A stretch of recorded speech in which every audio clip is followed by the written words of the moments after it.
Sikkim series শেষ, তাই এই চা বাগান, কাঞ্চনজঙ্ঘা আর উত্তরবঙ্গের গন্ধকে বিদায় জানিয়ে বেরিয়ে পড়লাম এক নতুন গন্তব্যে। কিন্তু যাচ্ছি কোথায়? টাইটেল আর থাম্বনেল দেখে আপনারা একটা আভাস পাচ্ছেন বটে, কিন্তু নাগাল পাচ্ছেন কি? যাই হোক, ভনিতা না করে তাহলে বলেই ফেলি। এই সিরিজে আমি এক্সপ্লোর করব অফবিট উড়িষ্যা, যেখানে থাকবে পূর্বঘাট পর্বতমালা, সমুদ্র সৈকত এবং গভীর অরণ্যের এক অসাধারণ মেলবন্ধন। আর শুরুটা করলাম আমাদের উত্তরবঙ্গ তথা সিকিমের প্রাণকেন্দ্র, আমার নিজের শহর শিলিগুড়ি থেকেই। আমি একজন সোলো মোটরসাইকেল রাইডার হলেও আমি মনে প্রাণে বিশ্বাস করি যে আমার সাথে সব সময় আপনারা প্রত্যেকে রয়েছেন। তো চলুন আরও একবার আপনাদের সকলকে নিয়ে শুরু করি মহানন্দা থেকে মহানদীর গল্প।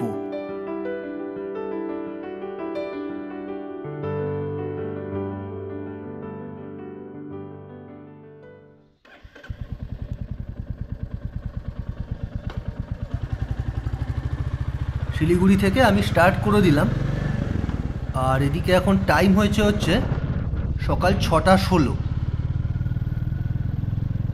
আমি স্টার্ট করলাম একদম বাঘাযতীন পার্কের সামনে থেকে। এই ডান দিকেই আপনার বাঘাযতীন পার্ক।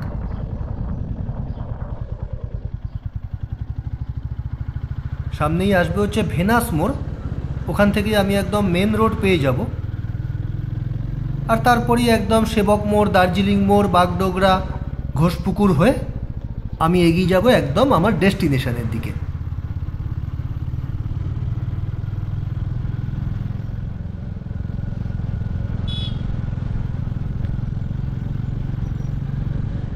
সামনে এইটাই ভেনাস মোড়। এখান থেকেই আমি একদম রাইট টার্ন নিয়ে উঠে পড়বো হিলকার্ট রোডে।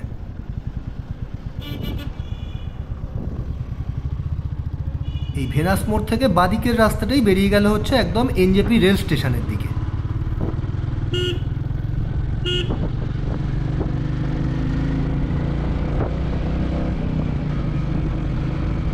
শিলিগুড়ির এই জায়গাটা কিন্তু প্রচণ্ড কনজেস্টেড থাকে। আজকে সকালবেলা সেরকম ভিড় নেই, বাট ওদিকে একদম ভেনাস মোড় থেকে সামনের দার্জিলিং মোড় পর্যন্ত প্রচণ্ড কনজেস্টেড থাকে রাস্তাটা। তাই আমার রেকমেন্ডেশন হবে শিলিগুড়ি থেকে লং রাইড স্টার্ট করার থাকলে একটু আর্লি মর্নিং স্টার্ট করে দিন। আর সামনে এখানে এই যে মোড়টা দেখছেন, এটাই সেবক মোড়। এখান থেকে ডান দিকের এই যে রাস্তাটা বেরিয়ে যাচ্ছে, এটাই একদম চলে যাবে কালিম্পং গ্যাংটকের দিকে, মানে NH10 কানেক্ট করছে ওটা। এই প্রসঙ্গে আপনাদের বলে রাখি যে শিলিগুড়ি থেকে সেবক রোডে ওঠার জন্য 3টে মেজর স্টার্টিং পয়েন্ট রয়েছে। একটা ভেনাস মোড়ে, একটা সেবক মোড়ে, আর একটা সামনে গিয়ে আসবে আপনার মল্লাগুড়ি মোড়ে।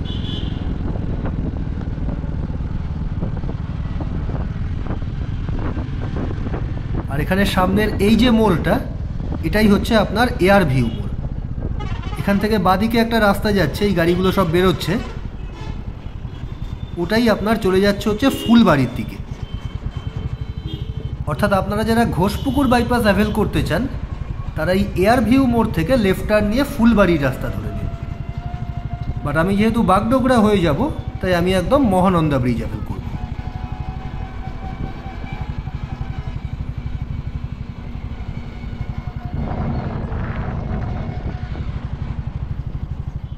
আমি যখন মহানন্দা ব্রিজে এসে পৌঁছলাম, ঘড়ির কাঁটা তখন জানান দিচ্ছে 6:32।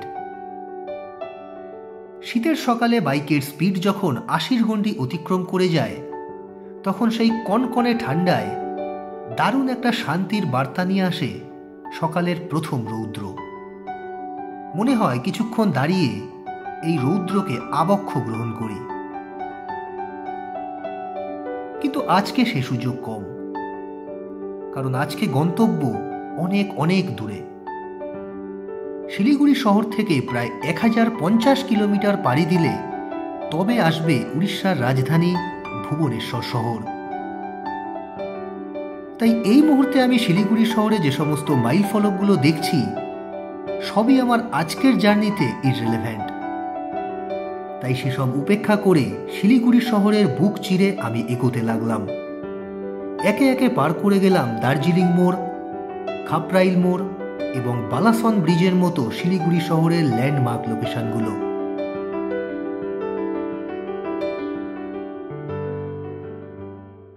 খাপরাইল মোড় আর বালাসন ব্রিজ ক্রস করে এখন আমি উঠে পড়েছি হচ্ছে এশিয়ান হাইওয়ে 2 এর ওপরে। আর রাস্তার কন্ডিশন তো আপনাদেরকে দেখাচ্ছি, এখন অবধি যতটা এলাম পুরোটাই ভালো রাস্তা। কিন্তু আমি যখন কলকাতা থেকে শিলিগুড়ি এসেছিলাম আপনাদেরকে দেখিয়েছিলাম যে ডালখোলা থেকে কিষানগঞ্জ স্ট্রেচে রাস্তার কন্ডিশন অনেক জায়গাতেই কিন্তু বেশ খারাপ। তাই ওই স্ট্রেচটা আজকে আমি অ্যাভয়েড করব। আমি আজকে ইউজ করব হচ্ছে বোতলবাড়ি ধানতলা রোড। সেই রাস্তার কন্ডিশন এখন কি আছে পুরোটাই আপনাদেরকে দেখাবো।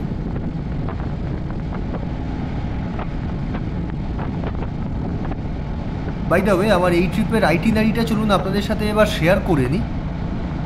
এই সিরিজে আমি এক্সপ্লোর করব হচ্ছে অফবিট উড়িষ্যা, যেখানে থাকবে হচ্ছে ইস্টার্ন ঘাট, সি বিচ আর ফরেস্টের দারুণ একটা কম্বিনেশন। তাই আমার ইমিডিয়েট প্ল্যান হচ্ছে শিলিগুড়ি থেকে ফার্স্টে ভুবনেশ্বর পর্যন্ত যাওয়া, তারপর ভুবনেশ্বরকে বেস করে উড়িষ্যাকে এক্সপ্লোর করব। আর এই শিলিগুড়ি থেকে ভুবনেশ্বরের ডিস্টেন্স কিন্তু অনেকটাই, প্রায় মোর দ্যান 1000 কিলোমিটার। তাই এই রাইডটাকে আমি দুটো পার্টে ভাগ করে নিচ্ছি। আজকে কলকাতা পর্যন্ত যাব, দেন নেক্সট এপিসোডে আপনাদের দেখাবো হচ্ছে কলকাতা থেকে ভুবনেশ্বর পর্যন্ত।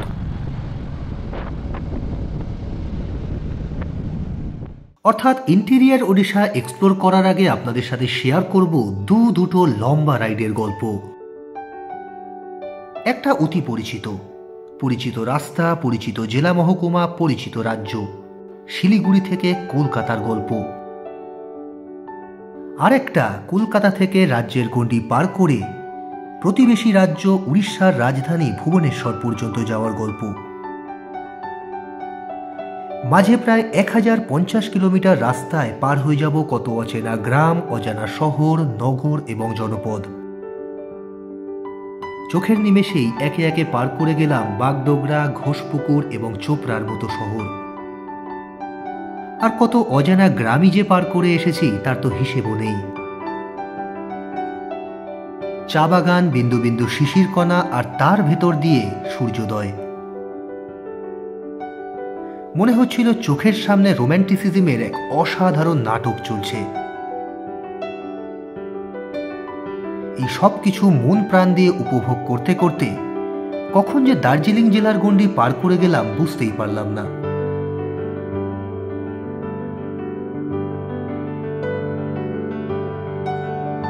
অবশেষে আমি এসে পৌঁছলাম উত্তর দিনাজপুর জেলার ইসলামপুরে।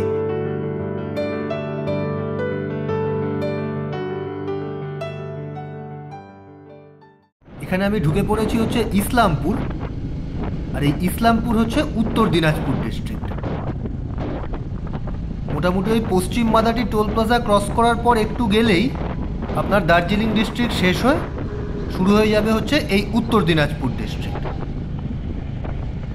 আর এইখানে দেখুন বোর্ডও দেওয়া রয়েছে, welcome to the Islampur bypass.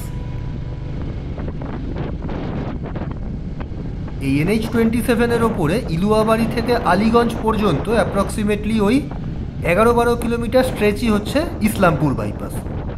এই যে এই দিকে দেখুন একটা রাস্তা বেরিয়ে যাচ্ছে, ওইটাই চলে যাবে ইসলামপুর টাউনের দিকে। আমি একদম স্ট্রেট বেরিয়ে যাব to stay on NH-27 two avail the Islampur bypass road.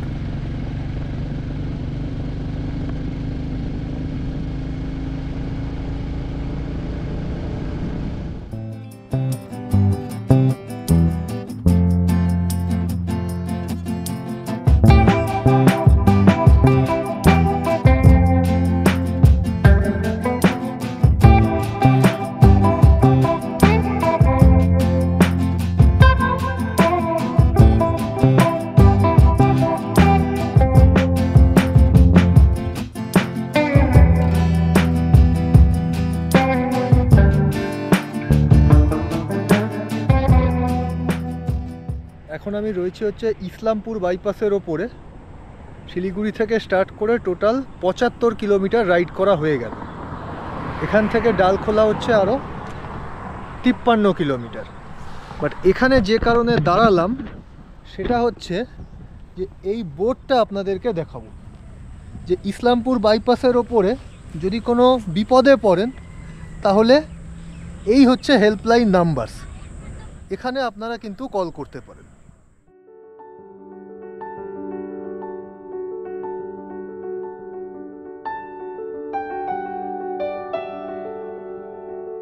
Islampur bypass পার করে আবারও এগোতে লাগলাম।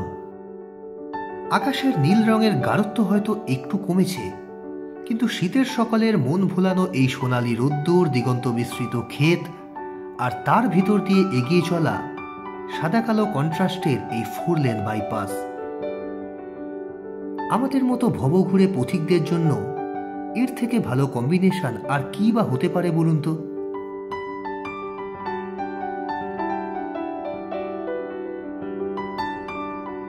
তাছাড়া এই কলকাতা শিলিগুড়ি রুটে আমি এতবার যাতায়াত করেছি যে এই রাস্তার প্রত্যেকটা পিচের সাথে, প্রত্যেকটা গাছপালার সাথে, এমনকি প্রত্যেকটা মাটির কোণার সাথে আমার যেন এক গভীর যোগ। এই রাস্তার পরতে পরতে রয়েছে নস্টালজিয়া। সেই নস্টালজিয়ার চাদর গায়ে জড়িয়ে অবশেষে আমি এসে পৌঁছলাম আলীগঞ্জ। এখানেই শেষ হবে ইসলামপুর বাইপাস।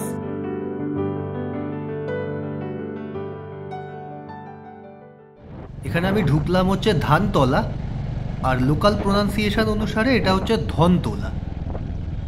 তো ধনতলা বা ধানতলা যাই হোক না কেন, এখান থেকে দুটো রাস্তা আলাদা হবে। এই দিকে বেরিয়ে যাবে হচ্ছে highway towards Kishanganj and Dalkhola, আর আমি ধরে নিলাম হচ্ছে এই বোতলবাড়ি ধানতলা রোড। এদিকে মাইল ফলক বলছে রায়গঞ্জ 100, বোতলবাড়ি 58, অর্থাৎ এই 58 কিলোমিটার রাস্তা আমি এখন হাইওয়ে ছেড়ে এই পিডাব্লিউডি রোড অ্যাভেল করব।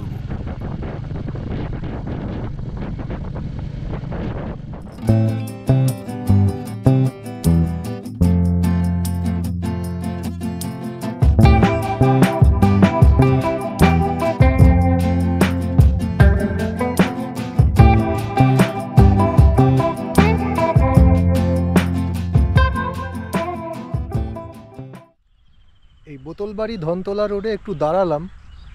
এই রাস্তাটা আমার বরাবরের প্রিয় একটা রাস্তা। হাইওয়ে দিয়ে রাইড করার মাঝখানে এই যে গ্রাম বাংলার একটা ফিলিং বেশ এনজয় করি আমি। গ্রামের প্রসঙ্গ যখন আসলোই, তখন সেই ছোটবেলায় পড়া আমাদের গ্রাম কবিতার দুটো লাইন উল্লেখ করাই যায়। আমাদের ছোট গ্রাম মায়ের সমান, আলো দিয়ে বায়ু দিয়ে বাঁচাইছে প্রাণ। মাঠ ভরা ধান আর জল ভরা দিঘি, চাঁদের কিরণ লেগে করে ঝিকিমিকি। চাঁদের কিরণ বা দিঘি কোনোটাই হয়তো এই রাস্তায় আমার সামনে এখন নেই, কিন্তু কল্পনার রাজ্যে সূর্যের কিরণে পুকুরের এই জল যেন ঝিকিমিকি করছে। মনে হচ্ছে ছোটবেলার বইয়ের পাতাগুলোই বাস্তবের রূপ নিয়ে চোখের সামনে দাঁড়িয়ে রয়েছে। ইচ্ছে করে ঘন্টার পর ঘন্টা এখানে দাঁড়িয়ে থেকে ছোটবেলাটাকে আলিঙ্গন করি, আর সেই আলিঙ্গন করতে গিয়েই ফিরে আসি বাস্তবের জমিতে। ক্ষণিকের বিরতি শেষ করে আবারও সেই ক্লাচ, গিয়ার, অ্যাক্সেলারেটর।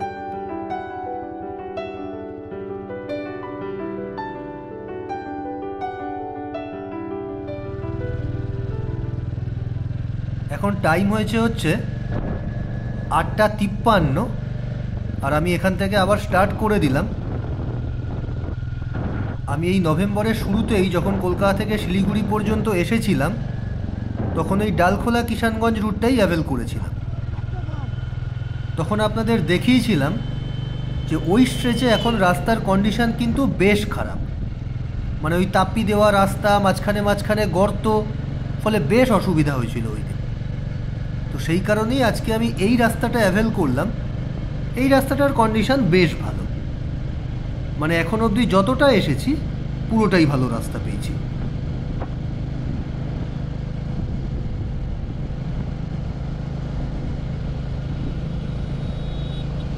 আমি ওই দুর্গাপুজোর সময় যখন শিলিগুড়ি থেকে কলকাতা ব্যাক করেছিলাম তখন এই রাস্তাটা ধরেই ফিরেছিলাম।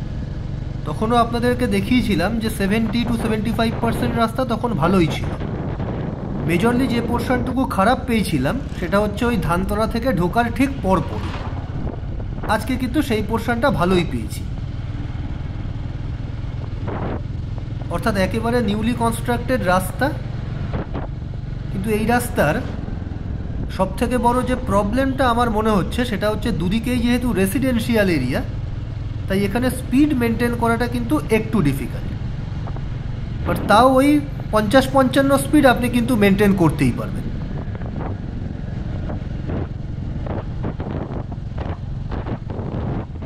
এই বোতলবাড়ি ধানতলা রোডের আরও একটা বিশেষত্ব রয়েছে। খারিফ মরশুমে এই রাস্তার দুধারে বিঘার পর বিঘা জায়গা জুড়ে যেমন ধান হয়ে থাকতে দেখবেন, তেমনি রবি মরশুমে আসলে পাবেন সর্ষে এবং হলুদ। অর্থাৎ পশ্চিমবঙ্গের এগ্রিকালচারাল ডাইভার্সিটির টেম্পোরাল ভেরিয়েশন খুব সুন্দর করে উপলব্ধি করতে পারবেন এই রাস্তায়। সেসব অতিক্রম করেই আমি এগোতে লাগলাম সুদূর কলকাতার উদ্দেশ্যে।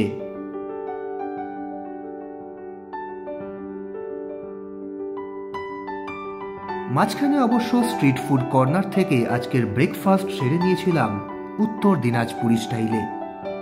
এখানে রাস্তার দোকানগুলোতে এখনও কাগজের পাতায় করেই পুরি সবজি বিক্রি হয়। সেই সব দিয়ে পেট পুজো সেরে অবশেষে আমি এসে পৌঁছলাম বোতলবাড়ি।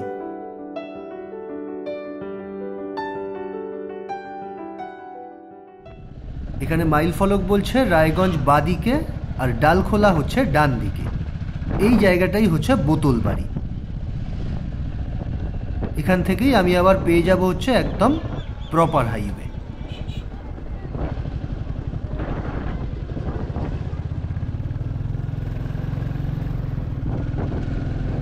এদিকে এখন টাইম হয়েছে হচ্ছে সকাল 10:20, অর্থাৎ শিলিগুড়ি থেকে এই বোতলবাড়ি পর্যন্ত আসতে আমার ওই অ্যাপ্রক্সিমেটলি 4 ঘন্টা মতো সময় লাগবে।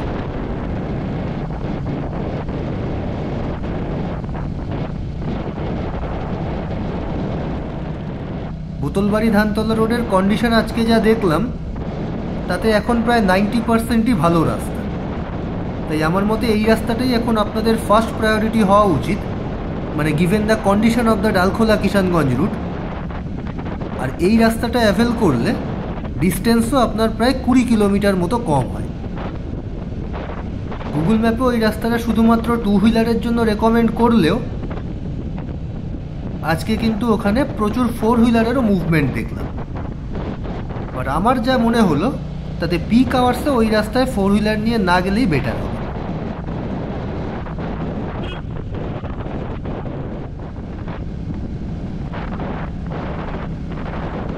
এখানে আমি পানিশালা ঢুকলাম আর সামনেই হচ্ছে পানিশালা টোল প্লাজা। এটা হচ্ছে ফারাক্কা রায়গঞ্জ সেকশন। শিলিগুড়ি কলকাতা রুটে এই ফারাক্কা রায়গঞ্জ সেকশনে মোট 3টে টোল প্লাজা পড়ে।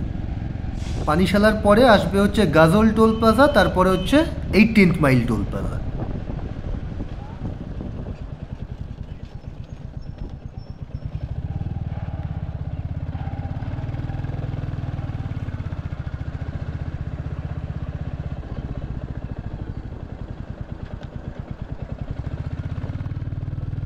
এই পানিশালা টোল প্লাজা ক্রস করার পর শিলিগুড়ির দিকে আপনার নেক্সট টোল প্লাজা আসে হচ্ছে সূর্যপুর টোল প্লাজা, মানে যদি আপনি ডালখোলা রুট ইউজ করেন।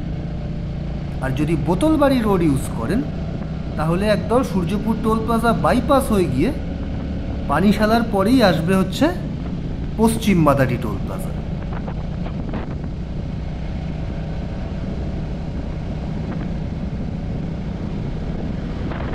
এই পানিশালা টোল প্লাজা ক্রস করে সামনে আর কিছুটা এগুলোই চলে আসবে হচ্ছে রায়গঞ্জ বাইপাস। অর্থাৎ এই রায়গঞ্জ বাইপাসের নর্দার্ন এন্ডটা হচ্ছে পানিশালাতে, আর ওদিকে সাউদার্ন এন্ড হচ্ছে রূপাহারে। মাঝখানে অ্যাপ্রক্সিমেটলি ওই 10-11 কিলোমিটার রাস্তাই হচ্ছে রায়গঞ্জ বাইপাস।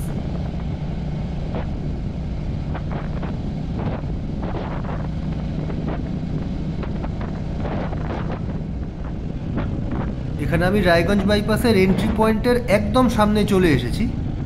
এখানে একটু ভালো করে খেয়াল করবেন, এই দিকে একদম স্ট্রেট বেরিয়ে যাবে হচ্ছে রায়গঞ্জ বাইপাস, আর এই দিকেই যাবে হচ্ছে রায়গঞ্জ টাউনে যাওয়ার রাস্তা।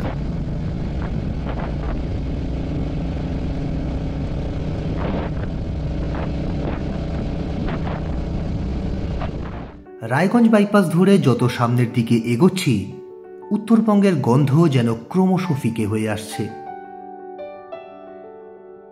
আর কিছুটা এগোলেই শুরু হয়ে যাবে গৌরবঙ্গ, আর তারপরেই দক্ষিণবঙ্গের হাতছানি। তবে কল্পনার সাম্রাজ্যে কোথাও যেন আমাকে আঁকড়ে ধরল সেই তুলাই পাঞ্জি ঘ্রাণ। কতই না সুমধুর স্মৃতি রয়েছে এই রায়গঞ্জ শহরের সাথে। প্রায় 1.5 বছর আগে আমি যখন প্রথম কলকাতা শিলিগুড়ি রাইড করি, তখন এই বাইপাস ছিল না। রায়গঞ্জ শহরের ভেতর দিয়েই আমাদের আসতে হতো। একে একে পার হতে হতো কুলিক নদী, কুলিক পাখিরালয় এবং কুলিক অভয়ারণ্য। এখন যতবারই এই বাইপাস ধরে বেরিয়ে যাই, ততবারই মনে পড়ে সেই পুরনো দিনের রায়গঞ্জ শহরের কথা, রায়গঞ্জ শহরের মানুষদের কথা।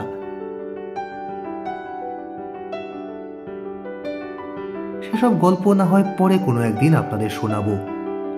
আপাতত এই রায়গঞ্জ বাইপাস আর ইটাহার শহর পার করে আমি এসে পৌঁছলাম মালদা।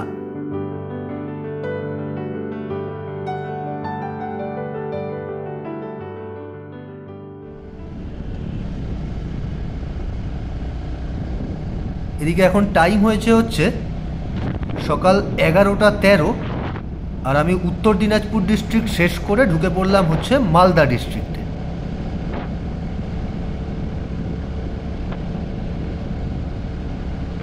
শিলিগুড়ি থেকে স্টার্ট করার পর আজকে কিন্তু এখনও কোনো জায়গায় রিফুয়েল করাইনি, বাট এখন আমার ফুয়েল ইন্ডিকেটার ব্লিঙ্ক করছে, সো নেক্সট পেট্রোল পাম্প থেকে আমাকে ফুয়েল আপ করে নিতে হবে। মোটামুটি ক্লাসিকে আমি ওই 35-36 মতোই মাইলেজ পাচ্ছি।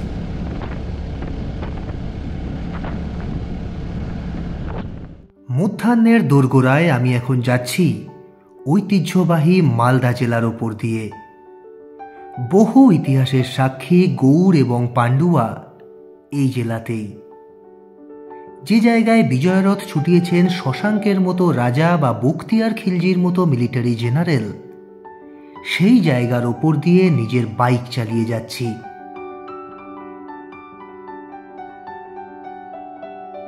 দেখতে দেখতেই পার হয়ে গেলাম ফারাক্কা রায়গঞ্জ সেকশনের দ্বিতীয় টোল প্লাজা, গাজল টোল প্লাজা।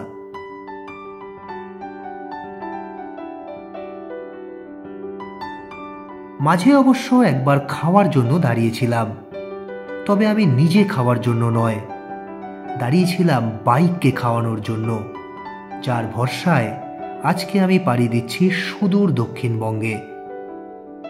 এক ঝটকায় বিল উঠেছিল 1220 টাকা। সেসব সেরে আমি এসে পৌঁছলাম মালদা বাইপাস। মালদা বাইপাস ধরে যাওয়ার সময় রাস্তার ধারেই দেখতে পাবেন বিস্তৃত আমবাগান। মালদা জেলার পরিচিতি বিশ্বের দরবারে পৌঁছে দিয়েছে এখানকার এই সুস্বাদু আম। ফজলি, হিমসাগর, লক্ষণভোগ আমের জিওগ্রাফিক্যাল ইন্ডিকেশন ট্যাগ এই মালদার নামেই।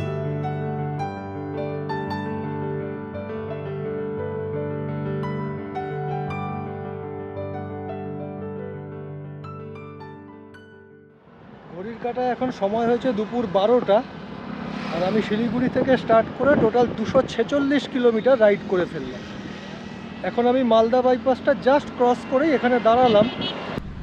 মালদার ওপর দিয়ে যাচ্ছি, আর আমের ক্ষেত আপনাদের দেখাবো না তা তো হয় না। এই দেখুন, এই পেছনে হচ্ছে পুরো আম বাগান। চলুন একটু যাওয়া যাক।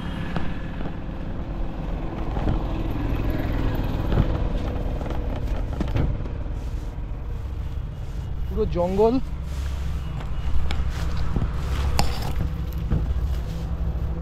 এই দেখুন, এই হচ্ছে পুরো আমের ক্ষেত। গরমকালে যদি আপনারা কেউ এখানে আসেন, এই সব জায়গায় পুরো আম হয়ে থাকতে দেখবেন।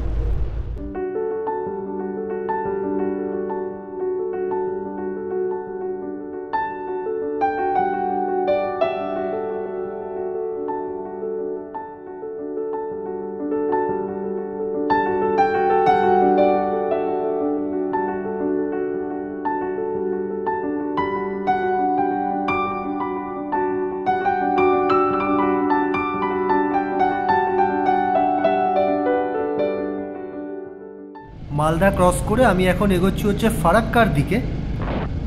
আর এখান থেকে ফারাক্কার ডিস্টেন্স ওই 19-20 কিলোমিটার মতো হবে। এখানে আপনাদেরকে বলে রাখি যে মালদা শহরও কিন্তু মহানন্দার তীরে। মানে আজকে শিলিগুড়ি থেকে জার্নি স্টার্ট করেছিলাম মহানন্দা থেকেই, আর তারপরে একদম মালদাতে এসে এই নদী বাংলাদেশে ঢুকছে, মানে রাজশাহী ডিভিশন।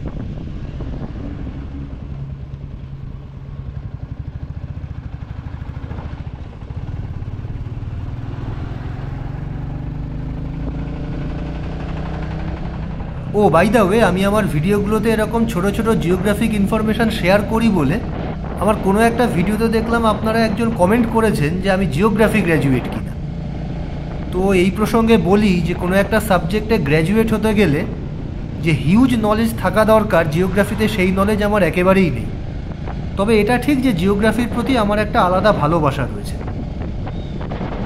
কারণ এটাই আমার বিসিএসের অপশনাল ছিল। সেই সময় থেকেই বেসিক্যালি জিওগ্রাফির প্রতি ভালো লাগাটা তৈরি হয়। ভালো লাগা বলুন, ভালোবাসা বলুন বা সখ্যতা বলুন, সেই সময়ই তৈরি হয়।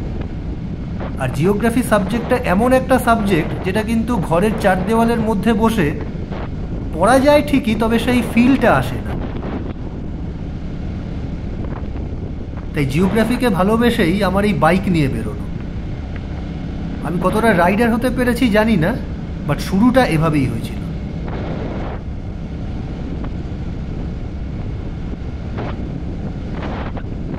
ভূগোলের প্রতি আমার এই ভালোবাসাই আমার প্রত্যেকটা সফরের সঙ্গী। এই এখনও আমি যে জায়গাটার উপর দিয়ে যাচ্ছি তার খুব কাছেই রয়েছে মালদা গ্যাপ। দক্ষিণে পেনিনসুলার প্লেটু আর উত্তর পূর্বে মেঘালয় প্লেটুকে সেপারেট করছে এই মালদা গ্যাপ।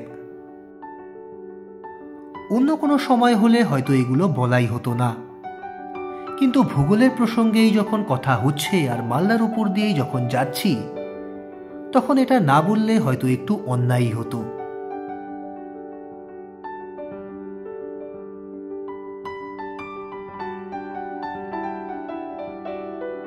অবশেষে আমি এসে পৌঁছলাম কালিয়াচক। শিলিগুড়ি কলকাতা রুটে সব থেকে কনজেস্টেড এরিয়ার নাম যদি বলতে বলা হয়, তাহলে সবার প্রথমে জ্বলজ্বল করবে এই কালিয়াচকের নাম, আর তারপর ফারাক্কা ব্রিজ।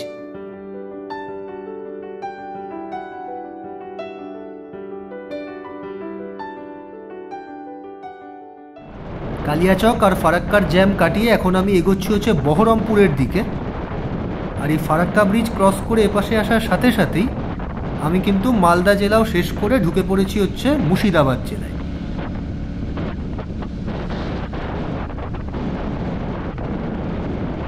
এই মালদা আর মুর্শিদাবাদ দুটোই কিন্তু পশ্চিমবঙ্গের এক একটা হেরিটেজ ডিস্ট্রিক্ট। সেই কারণে আমার ইচ্ছে রয়েছে যে এই দুটো ডিস্ট্রিক্ট নিয়েই একটা সেপারেট ভিডিও বানানোর। আপনারা যদি কেউ মালদা বা মুর্শিদাবাদ থেকে আমার ভিডিও দেখেন, তাদের কাছে একটা ছোট্ট রিকোয়েস্ট থাকবে যে আপনাদের ডিস্ট্রিক্টে যদি এমন কোনো জায়গার সন্ধান থাকে যেগুলো বেশ সুন্দর কিন্তু অতটা পপুলার নয়, সেগুলো আপনারা কমেন্টে লিখতে পারেন। তাহলে আমি যখন এই ডিস্ট্রিক্টগুলো নিয়ে ভিডিও বানাবো, তখন আপনাদের সাজেস্ট করা জায়গাগুলোকে অবশ্যই ইনক্লুড করার চেষ্টা করব।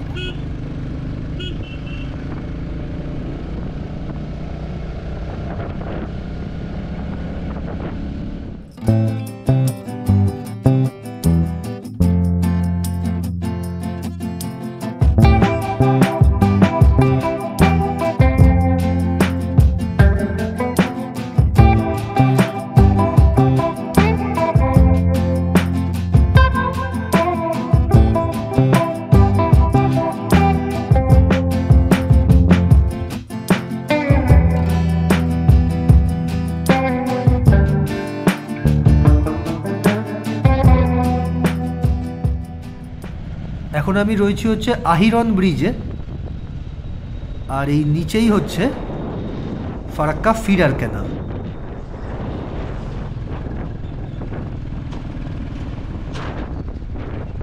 এই আহিরন ব্রিজ হচ্ছে আপনার বহরমপুর ফারাক্কা সেকশনে। মানে টোল প্লাজা ওয়াইজ যদি বলি, তাহলে এই রুটে বহরমপুর ফারাক্কা সেকশনে মোট দুটো টোল প্লাজা পড়ে। একটা হচ্ছে চাঁদের মোড় টোল প্লাজা, মানে যেটা এইমাত্র আমি ক্রস করে আসলাম, আর একটা হচ্ছে ওদিকে বহরমপুর বাইপাসে ঢোকার ঠিক আগে শিবপুর টোল প্লাজা।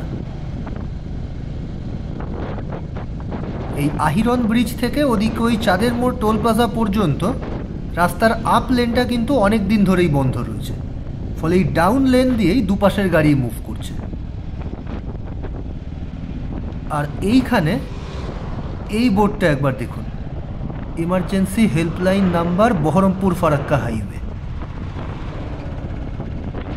তো ওই জায়গাটা আপনারা কিন্তু স্ক্রিনশট করে রাখতে পারেন, প্রয়োজনে কাজে লাগতে পারে। এখানে একটা কথা আপনাদেরকে বলে রাখি যে কলকাতা শিলিগুড়ি বা শিলিগুড়ি কলকাতা রুটে যখনই যাবেন তখনই দেখবেন প্রত্যেকটা বাইপাসে, প্রত্যেকটা টোল রোডে ফ্রিকুয়েন্ট ইন্টারভালেই একদম এমার্জেন্সি কন্ট্যাক্ট ডিটেলসের বোর্ড দেওয়া রয়েছে। তাই যে কোনো বিপদে পড়লে ওই নাম্বারগুলোতেই ফোন করবেন।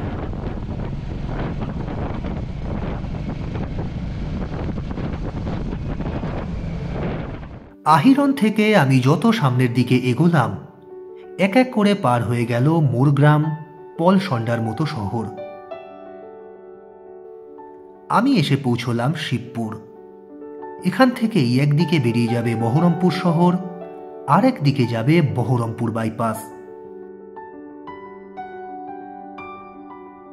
ইমোশনের কথাই যদি বলেন তাহলে বহরমপুর শহরের সাথেও আমার ঠিক সেম ইমোশন জড়িয়ে রয়েছে যেটা রয়েছে রায়গঞ্জ শহরের সাথে।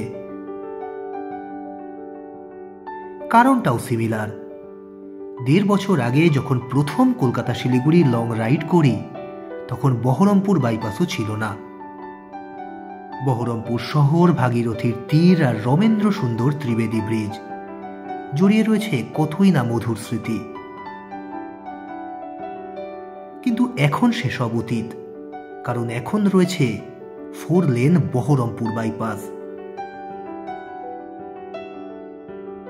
বাইপাস ধরে আমার দুচাকা যখন 90 ছুঁই ছুঁই গতিবেগে এগিয়ে যাচ্ছে তখন ঘড়ির কাঁটা জানান দিচ্ছে 2:30 সিদ্ধান্ত নিলাম আজকের লাঞ্চ করব কৃষ্ণনগর পৌঁছে। তাই এখন আর কোথাও না দাঁড়িয়ে এগোতে লাগলাম। একে একে পার হয়ে যেতে লাগলো ভাবতা, পলাশীর মতো শহর।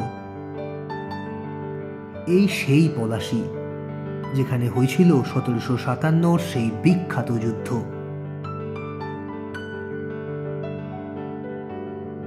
অর্থাৎ কলকাতা শিলিগুড়ি রাইড মানে শুধু একটা মোটরসাইকেল সফরই নয়, এই যাত্রার পরতে পরতে রয়েছে ইতিহাস, রন্ধ্রে রন্ধ্রে রয়েছে ভৌগোলিক বৈচিত্র্য। স্মৃতির সেই ভাণ্ডার সমৃদ্ধ করতে করতেই পার হয়ে গেল বেথুয়া ডহরি, ধুবুলিয়ার মতো শহরও। মুরগ্রাম থেকে প্রায় 100 কিলোমিটার ননস্টপ রাইড করে এখন আমি প্রায় কৃষ্ণনগর ঢুকছি। সামনে এখানে মাইল ফলক বলছে কলকাতা 116, রানাঘাট 39, কৃষ্ণনগর 8। তো চলুন কৃষ্ণনগর পৌঁছে কিছু খাওয়া দাওয়া করতে হবে, কারণ সকালে সেই পুরি সবজি খেয়েছিলাম, তারপর থেকে কিছুই খাওয়া হয়নি।